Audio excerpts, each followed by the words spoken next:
ಇವತ್ತು morning full bore ಹಿಡಿತಿತ್ತು. ಹಂಗೆ ತಿಂಡಿ ಟೈಮ್ ಆಗಿತ್ತು.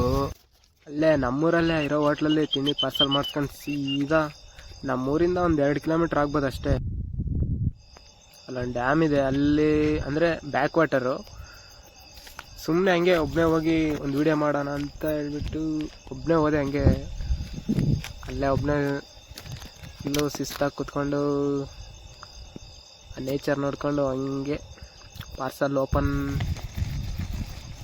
ಮಾಡಿದೆ. ನೋಡಿ ಏನೇನಿದೆ.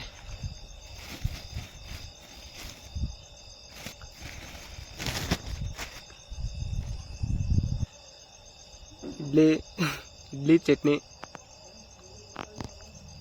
ಒಬ್ಬನೇ ಹಿಂಗೆ ಹೋಗಿ ನೇಚರಲ್ಲಿ ಕುತ್ಕೊಂಡು ಹೆಂಗಿರುತ್ತಲ್ವ. ಇವತ್ತಿನ ವ್ಲಾಗ್ ಇಷ್ಟೇ. ಹೆಂಗಿತ್ತು ಪ್ಲೀಸ್ ಕಮೆಂಟ್ ಮಾಡಿ. Thanks for watching.